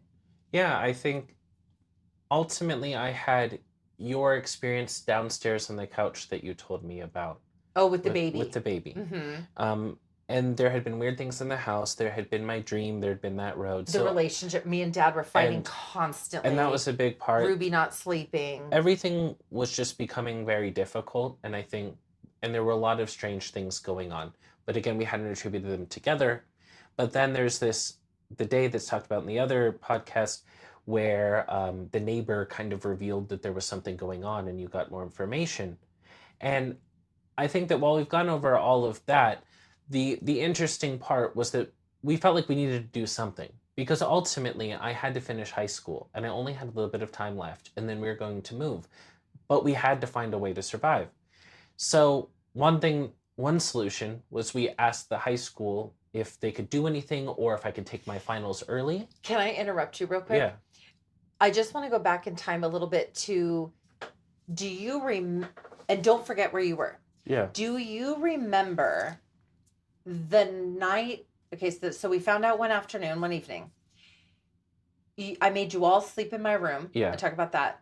And then that's the next morning when I said to you, you're not going to school. You've got to watch your sisters. I've got to go talk to the principal at the school because something spiritually had told me, go talk to the principal. How do you remember feeling that night when I first told you? I remember showing you my phone because we were in the car with the babies. The neighbor was driving us, and I didn't want to say, oh my God, we're living in a murder house.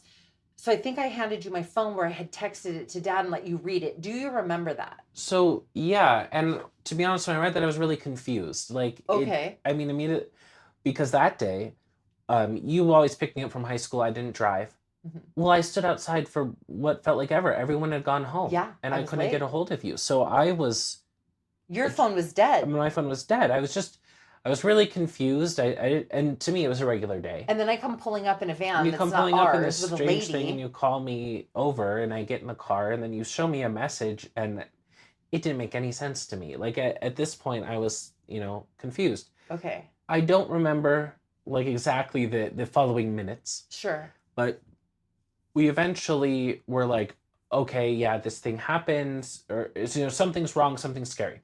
We went to your friend's house. We did that night. We went to Angela's house. And I think we ate there and we sat there for a little while and we were deciding, should we stay with them? They Should offered we us stay in a to stay hotel? downstairs, yeah. And I think you ultimately decided that we were going to go back home. And I remember I did because the babies slept better in their beds and I Yeah. didn't want to disrupt them even though I was in such a terrible state. So I think ultimately at this time, if I'm going to be honest, I didn't know how to feel. Okay, that's fair. On one hand, I thought it was really scary. On the other, I was just like, what are we going to do?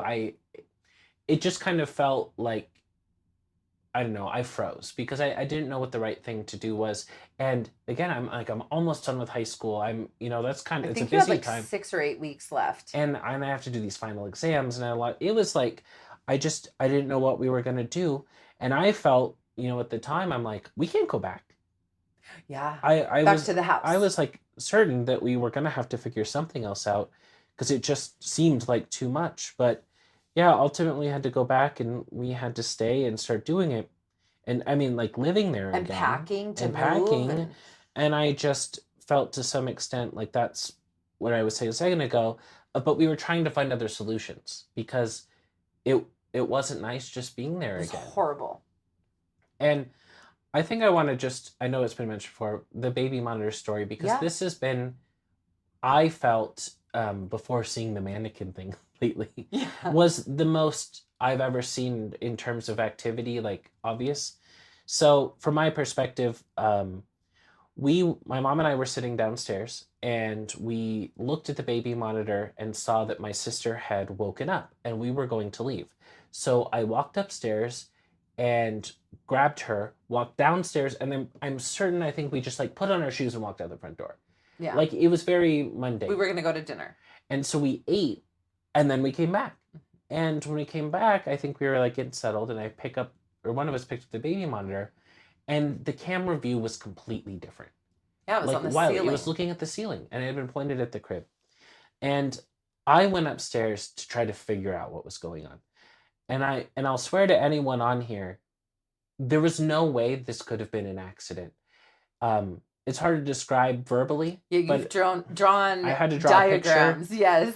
But the cord for the baby monitor was mounted high on the wall, and it had a cord. And everyone says, "Well, maybe you just bumped the cord." Well, it couldn't have been because the baby monitor could swivel in a circle, and when it was pointed downward, the cord was at the bottom. But when it was pointed at the ceiling, the cord was coming up from the top and then down.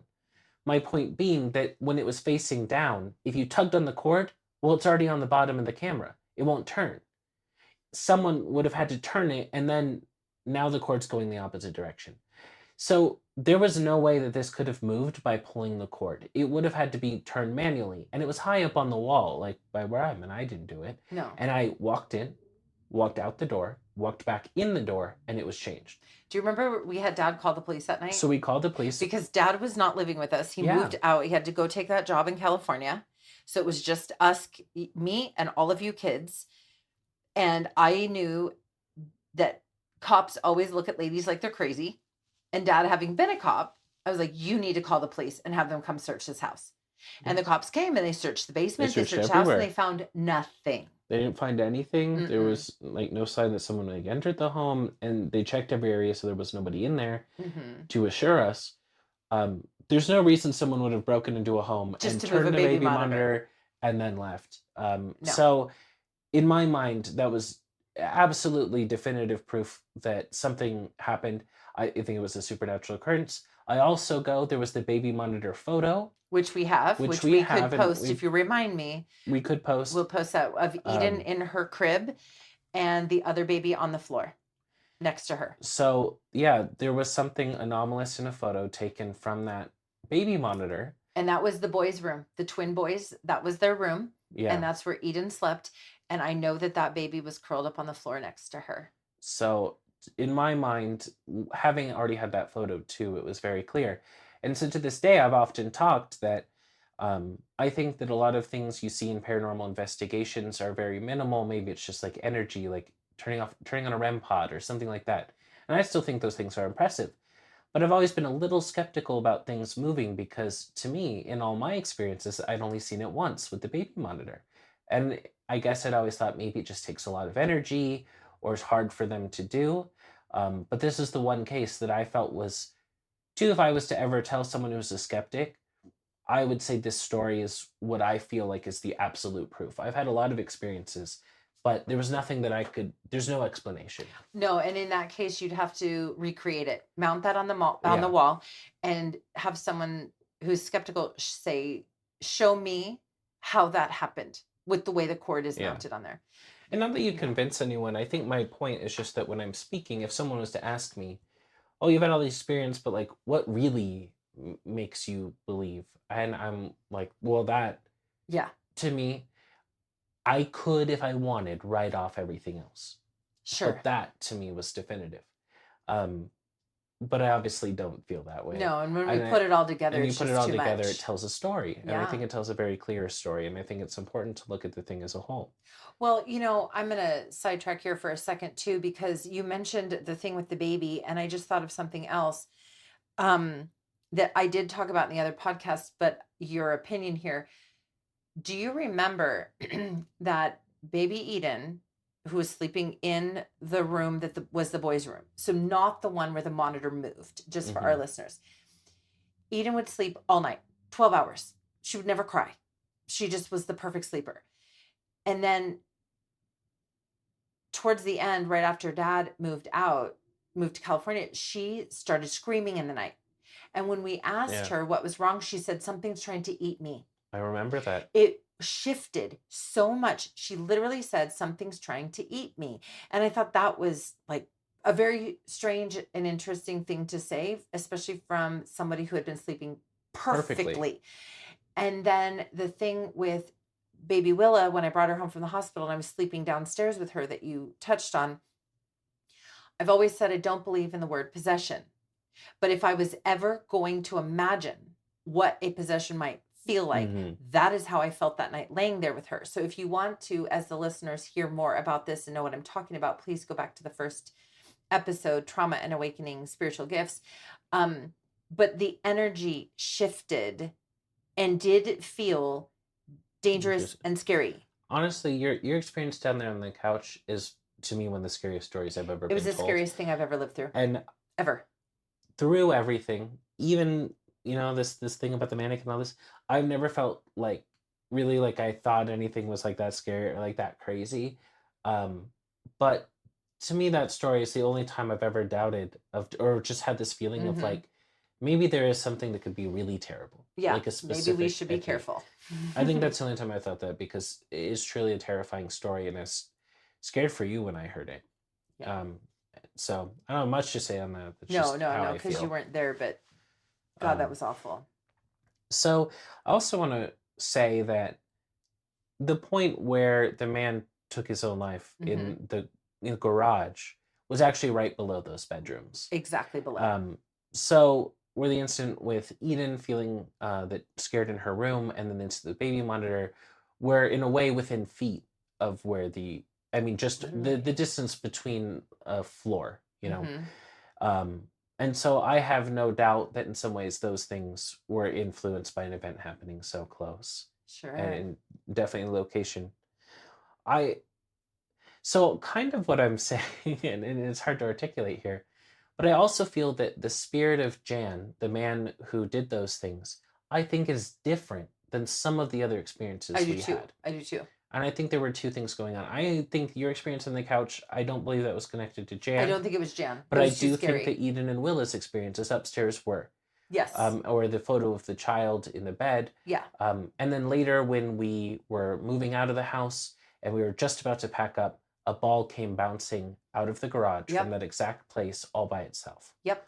Um, In the garage. and all of those things, too, are tied to kind of a specific location in the house, which Yeah. was that section of the garage and the floor above it, where some of these other events occurred in other parts of the house. Yeah. And I think that there was something different there. Well, Brittany felt that when she came to investigate, she felt that there were spirits in the furnace room, and a little girl spirit in your bedroom, and just some transient spirit activity in the entire house, separate of Jan, 100%. And then I think she does feel like you that there is just something weird about the land, the neighborhood, the Yeah. area, for sure.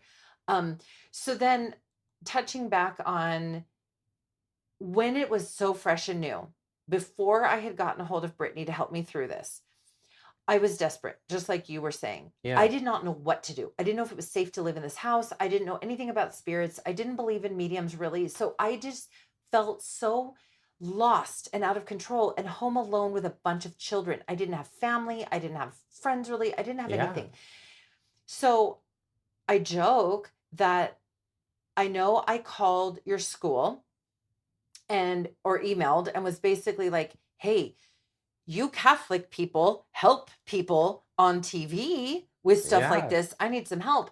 And I remember emailing your teacher or your counselor, your Me too. guidance counselor, saying, I don't think Sam can finish his finals. You're going to have to come up with another way. We've got to get out of this house. And they laughed at me. They laughed at you. And They laughed at me. so I was talking about this with Sarah, and I'll go through the story with my friend Dutch as well. So we had the incident, we talked to this school. Right before we moved, it was actually right after my graduation. We left immediately after, it was like the day Yeah, after. the next day. So the night of my graduation, the day before we moved, I was with my friend Dutch, who was one of my best friends in high school, and his family owned a restaurant in town. They threw a graduation party for him, but they also kind of threw it for me. They included me in it, and it was a really nice thing. Well, they had invited the priest that they, I guess In the community. in the community that they knew. His name was Father Joseph, and he came over. And at the end of the night, we're standing outside, and Dutch's little sister said, Sam, you should tell Father Joseph about your story. And I was just a little hesitant because honestly, I've been telling it a lot. It had been this crazy series of events. Because it was very real for us. Very it wasn't real. a story. It was our lives, and it was traumatic. And yeah, it was we hard. lived it for like 8 weeks all by ourselves. But I felt in a way, at the time I was kind of put on the spot. So I was like, okay. And I went through everything. And that time was very fresh. So I had all the details in my mind and the whole thing. And I remember the priest kind of looks at me and goes, but I don't know, like Sam's family, like they're probably like, I don't know if he said like they have like a good heart or they're like strong or something. Just kind of passed it off like, but like, I'm Thank sure God you're okay. you'll do okay. and and this thing, well, a year later, my friend Dutch and his family flew me out to come visit after I had been gone. And I went to church with them because I was staying there over a Sunday, and Father Joseph was the priest. And as we left, he said hi, and I said hi, and we walk out to the car. But then Dutch and his sister say, "Oh my gosh, we were talking to Father Joseph later, and he said actually when you told him that story, he was so scared he didn't want he wouldn't go. He's like he didn't want to say anything or address it because it was too frightening."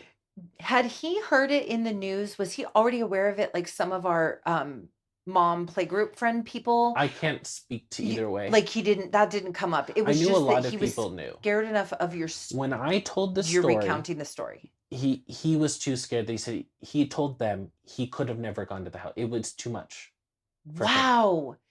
That's That crazy. he thought that was one of the most extreme stories he'd ever heard, and he couldn't handle it. Well, we've talked Wow. about this story, and I was talking to Sarah the other night after the incident with the mannequin, and she's like, I would have complained. Like, they have an obligation, and Because as let a our listeners know, Sarah is Catholic, has been Catholic her whole oh yeah, life, yeah. and she comes from the Pacific Northwest, where that is common.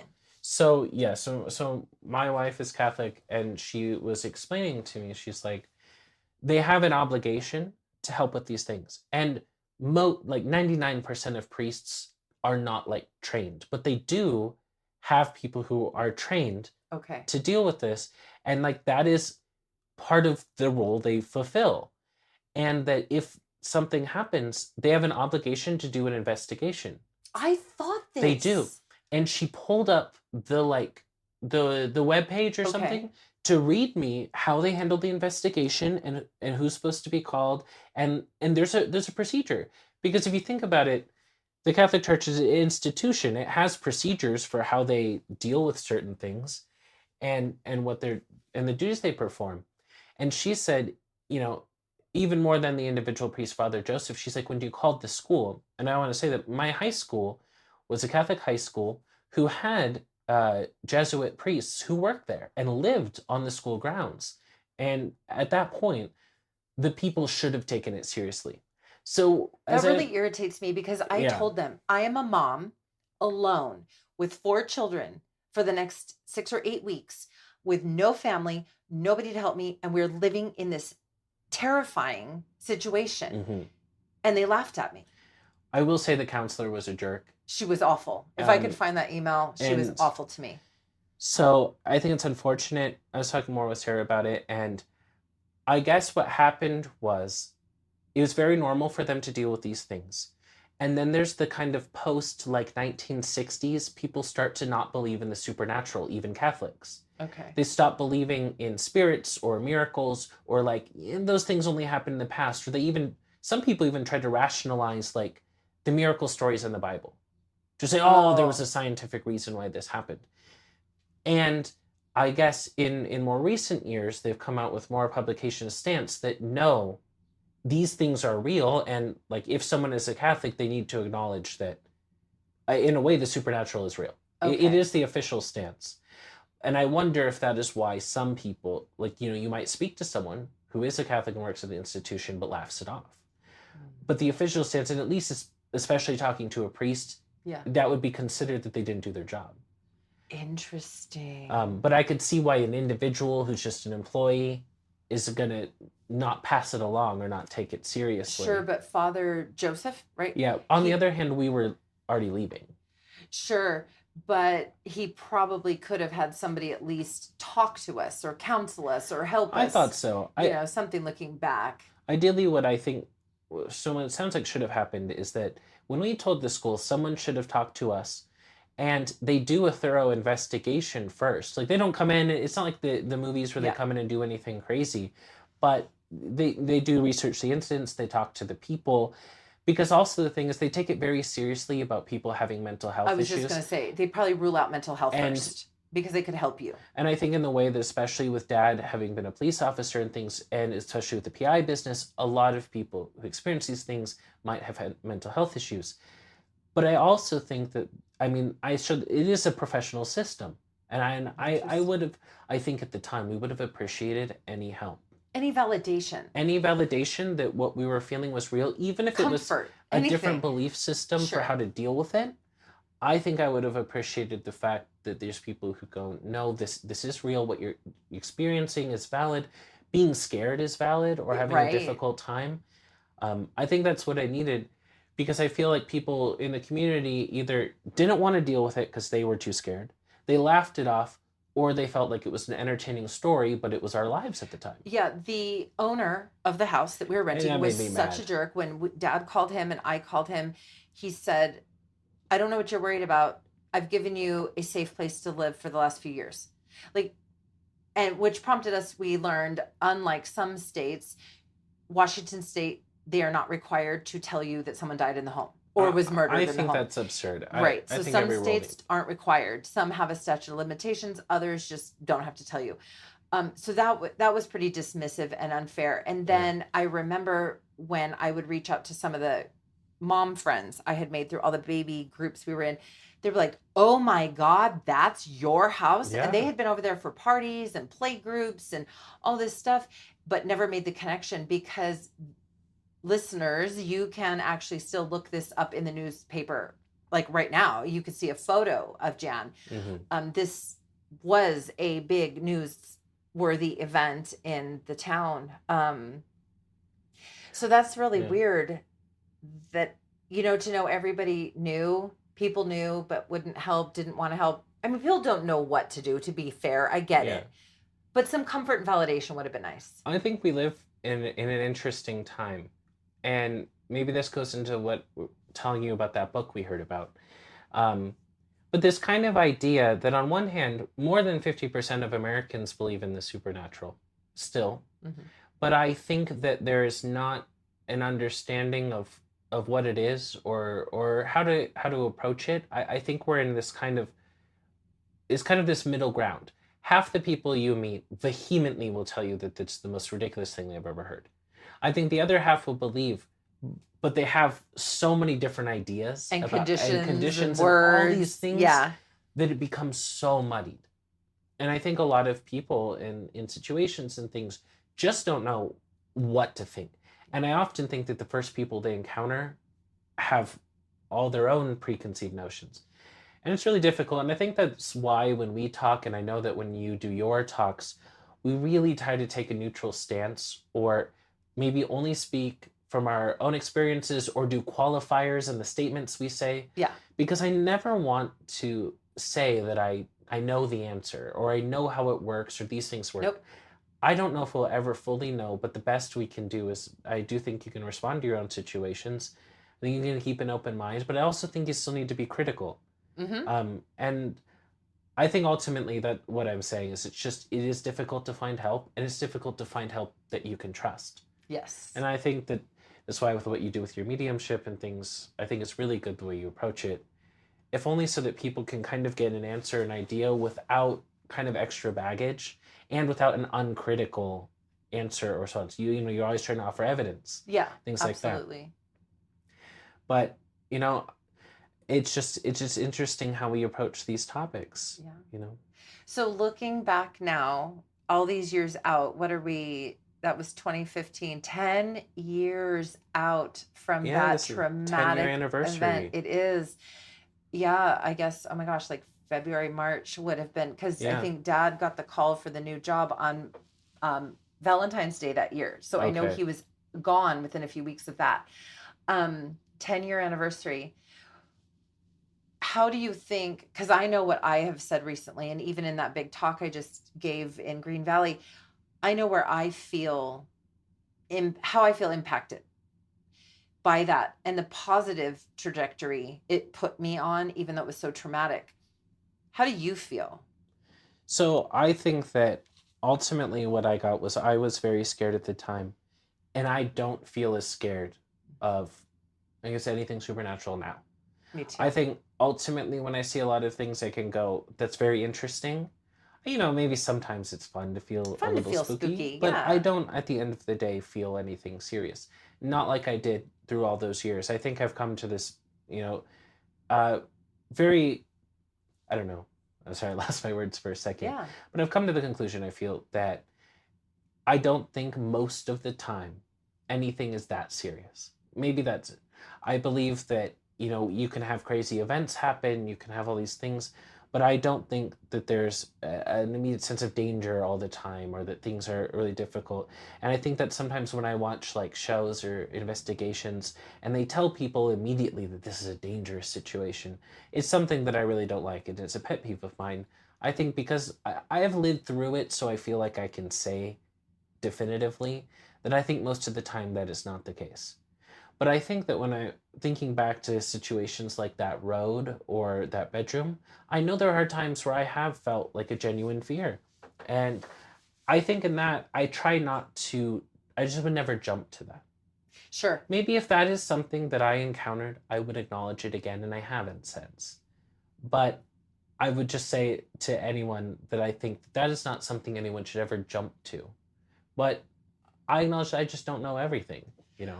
I agree 100%. And I think you're saying similarly how I realized through all of this, that's when I came to my very definitive conclusion of sharing with people, I'm far more afraid of the living than the dead.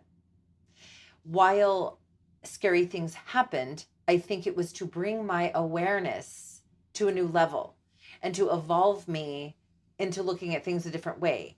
And I'm no longer afraid of Jan. I don't excuse what he did. We've talked Yeah. about this. I think he put me on this path as a way of trying to get a little bit of redemption for him. And I don't feel, like you said, in immediate danger. No. And story for another day. I think I told you I recently did an investigation with our group here in town. And when I went into this one room that I did not want to go in, I had visceral, awful reactions. I was scared. I didn't want to go in it. I came out, we had a discussion about it, and I felt fine. And I was able to go back in and finish the investigation. So my explanation there is I think when we initially have those feelings, it's to give us a message. Mm-hmm. Then when we realize it and process it and talk about it and figure out, oh, that's what they're trying to say, we no longer have that scary feeling. But people, side note, love to be scared. It's exciting. Paranormal investigations are fun when they're scary. Yeah. So that's what sells. And yeah, let's have fun with it. But the lesson I think you and I both came out with is it can be scary in the moment, but really we learned a lot from it. I think so.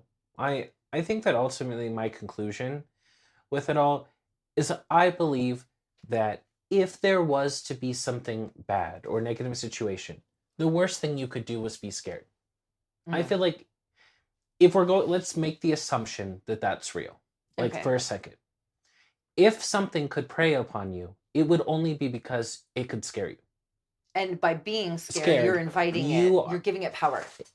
In a way, I feel that it's like, it sounds funny, it's like having a weak mind. Like if you think about that, it's like you're allowing yourself to be overcome. And so I think my ultimate approach after that, if I was in a house, like Jan's house again, I think I just have to approach it of like, but I'm not scared. Right. We have boundaries. We're not afraid. You need to stay doing what you're doing. You're not going to affect me. You're not going to affect my children. You're not going to affect my life. Yes. And see, we've evolved. We had to go through it and feel it and come out the other side and process it to now look at it differently. Yeah. 100%. And so it's been fun to hear your take on it and conversations you had with your friends. I don't want to go too much longer, but I mean, I could talk all day, but for our listeners, but tell me real quick, initial conversations you had with your friends, because you guys were teenagers. It might be difficult for me to perfectly remember, yeah, but I remember but telling them the story. Did you like go to school one day and be like, oh my God, you will not believe what I found out? I mean, like who wouldn't? Yeah, right? no, so I want to hear that from you. I don't remember exactly what I told them. I know their general reactions. Yeah. Of that. I mean, I think they believed me. Did any remember the news article? Did any of them remember that happened? I don't remember. You don't remember? To be honest. But I know, like, there's two of my best friends are Alex and Wyatt. I know Alex is a little more skeptical now, but I definitely feel like he believed me then. But Wyatt definitely believes, so I know that he very much felt the same way. I think Dutch felt the same way. That, they definitely believed me, and I think they were like, I don't know. Oh my God, that's your house? That's crazy. How much time they had spent there. Sleepovers. And that's what they tell me now. Yeah. So when I talk to Wyatt now, he's often like, I just can't believe like I spent the night in the basement so many times. Yes. With all that going on. Yeah, quite a story. So. Oh my gosh. Well, it's been so much fun having you here. I've been wanting to have you on the show for so long because we have so many shared experiences and so many things that I just think we have great conversations and always fun stuff to talk about. So I really appreciate you being here and sharing your perspective. Yeah, absolutely. It was super fun. All right. Thank you. Yeah, thank you. Thank you for joining me again for another episode of All Is Not Lost podcast. I really hope you enjoyed listening to me talk with my son, Sam, as much as I enjoyed recording it. Remember to like and subscribe and review and listen anywhere you get your podcasts.